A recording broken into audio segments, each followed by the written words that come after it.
अस्सलाम वालेकुम dear students. आज जो हमारा मैथमेटिक्स का टॉपिक है वो वेन डायग्राम है। ये डायग्राम वेन बताने से पहले डायग्राम बता देता हूँ। डायग्राम का मतलब सिंपली होता है कि फिगर्स, जैसे हम उर्दू में नक्शा भी कहते हैं या शक्ल कहते हैं। तो सबसे पहली बात है कि इन डायग्राम्स को वेन डायग्राम क्यों बोलते हैं। इसका जवाब है कि जिस आदमी ने ये वेन डायग्राम्स दिए उसका नाम था जॉन वेन। वो एक इंग्लिश लॉजिशियन था। ठीक। अब दूसरी बात, ये डायग्राम्स हम किस पे इस्तेमाल करते हैं। इन डायग्राम्स को हम इस्तेमाल करते हैं to show the relationship between the sets. Sets के बीच जो रिलेशनशिप है उनको दिखाने के लिए हम वेन डायग्राम्स का इस्तेमाल करते हैं, चाहे वो सेट्स सबसेट्स हो या सुपर सेट्स हो या कोई भी ऑपरेशन हो सेट्स में, चाहे हम यूनियन की बात करें या इंटरसेक्शन की बात करें। तो टू शो रिलेशनशिप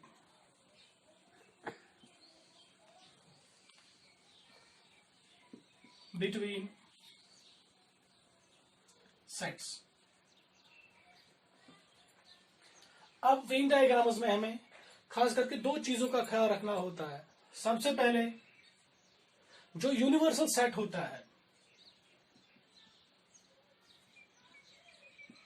उसको हम रिप्रेजेंट करते हैं या रेक्टेंगल से या हम उसको स्क्वायर से भी रिप्रेजेंट कर सकते हैं। Universal set is represented by,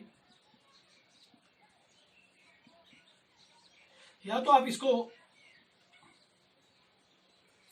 rectangle के जरिए आप इसको रिप्रेजेंट कर सकते हैं या तो आप इसको स्क्वायर की शक्ल में रिप्रेजेंट कर सकते हैं।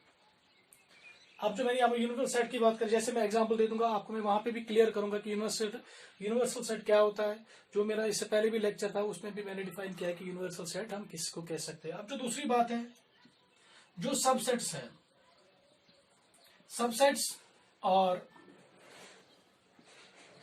रिप्रेजेंटेड बाय, जो अब सबसेट्स है उसको हम रिप्रेजेंट करते हैं या सर्कल से, इसके अलावा हम इसको एलिप्स से भी कर सकते हैं रिप्रेजेंट, क्योंकि आधी बुक्स पे तो सर्कल्स का इस्तेमाल हुआ है, आधी पे एलिप्स का इस्तेमाल हुआ है, आधी जगहों पे रेक्टेंगल का इस्तेमाल हुआ है, आधी जगहों पे स्क्वायर का इस्तेमाल हुआ है। तो मेहरबानी करके जैसे मैं लिखते जा रहा हूं कि आप ये राइट डाउन कीजिए।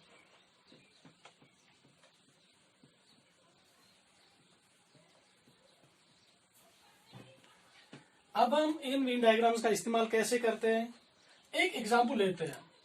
यहां पे सपोज हमारे पास कोई सेट है 1 2 3 4 5, बड़ा सेट नहीं ले लेंगे, एक सबसेट ले लेंगे 2 3, या कोई और भी सेट। चलो वो दूसरी एग्जाम्पल में यही भी दिखा देता हूं, फिर वहां पे आपको मैं अंडरस्टैंड करूंगा।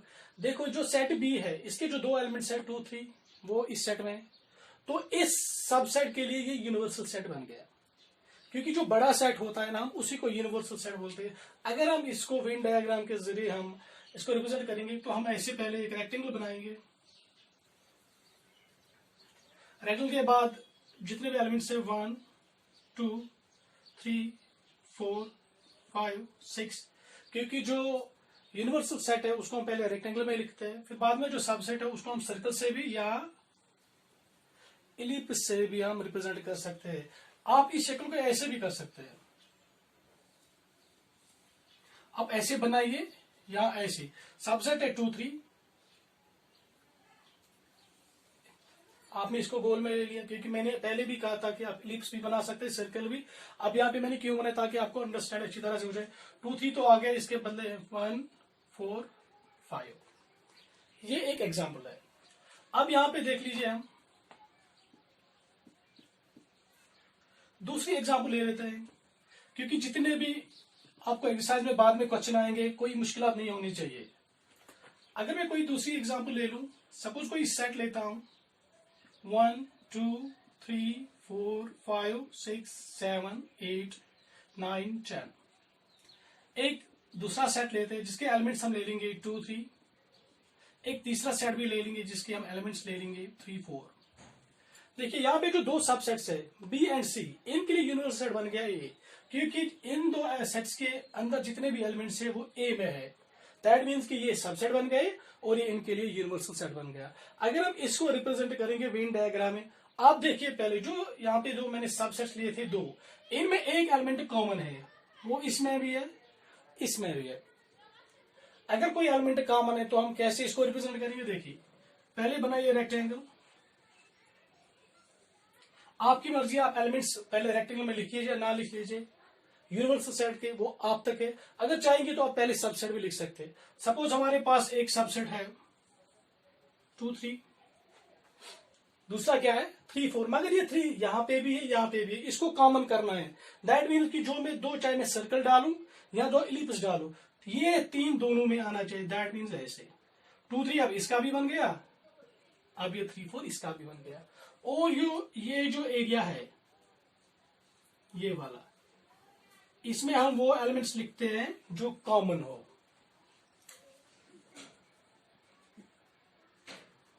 ये एलिमेंट्स किसका होता है?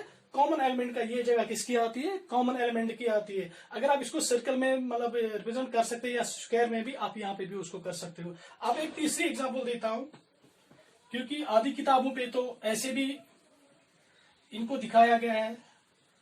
तीसरी एग्जांपल लेते हैं। देखिए कोई सेट लेता हूं 1 2 3 4 5 6 7 8 9 10। दूसरा सबसेट ले लेंगे 2 3 4 5, और एक सेट ले लेंगे 2 3। यहां पे देख लीजिए यूनिवर्सल सेट ये बन गया। क्यों? इस सबसेट के सारे एलिमेंट्स इसमें है, सी के सारे एलिमेंट्स इसमें है, तो इन दोनों के लिए यूनिवर्सल सेट बन गया। यूजुअली यूनिवर्सल सेट हम वो सेट लेते हैं जो सबसे बड़ा सेट होता है और सबसेट के एलिमेंट्स उसमें होने चाहिए। अब देखो यहाँ पे जो सेट बी है वो इसका सबसेट है, और जो सेट सी है उसके 2 एलिमेंट्स ना बी में भी है। अब हम इसको कैसे रिप्रेजेंट करेंगे? देखो अगर जहां पे ऐसे भी सवाल आए तो सिंपल तरीका यह है कि सबसे पहले जो सबसे छोटा सेट है पहले उसको सर्कल में ले लीजिए। सबसे छोटा सेट सी है, उसके एलिमेंट्स 2 3 है, ठीक। इससे थोड़ा बड़ा सेट कौन सा है? बी। बी में कौन कौन से एलिमेंट्स है? 2 3। इससे थोड़ा बड़ा डाल दीजिए। 2 3 तो पहले से आ गया, अब क्या रह गया वहां पे? 4 5। देखिए पहले सबसे छोटा सेट मैंने लिया 2 3, इसको छोटे वाले सर्कल में डाल दिया मैंने। इसके बाद मैंने बड़ा सर्कल डाल दिया, तो सेट बी को रिप्रेजेंट किया। ये सेट ए को रिप्रेजेंट करता है, ये सेट बी को रिप्रेजेंट करता है। अब कितने एलिमेंट आ गए? 2 3 4 5, 2 3 4 5। बाकी कौन रह गया? 1 6 8 9 10। जो अब ये रेक्टेंगल है इसमें ये सारे एलिमेंट आ गए। क्यों? ये छोटा वाला सर्कल भी इसी रेक्टेंगल में है, ये इससे बड़ा जो सर्कल है वो भी इसी में है। अब ये जो दोनों मैंने, एक छोटा सर्कल और दूसरा बड़ा सर्कल मैंने देखा, एक छोटे सर्कल के अंदर और एक सर्कल डाल दिया। जैसे हम ये 10th में जैसे कहते हैं कंसेंट्रिक सर्कल्स, भी हमारे पास एक टॉपिक था वहां पे। ये जो 2 एलिमेंट्स है वो सेट सी के हैं, और जो 2 3 4 5 ये सेट बी के हैं।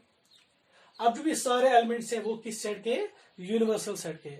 अब जो आपके एक्सरसाइज में जितने भी क्वेश्चन आएंगे, या तो एग्जाम्पल फर्स्ट या एग्जाम्पल सेकंड या एग्जाम्पल थर्ड, जितने भी आपके एक्सरसाइज के क्वेश्चन है वो इसी रिलेटेड होंगे। तो ये हमारा ये वेन डायग्राम पे एक हमारा टॉपिक था। इंशाल्लाह जो हमारा नेक्स्ट टॉपिक होगा वो ऑपरेशन ऑन सेट्स होगा। तब तक के लिए सेफ रहे, घर में रहिए। खुदा।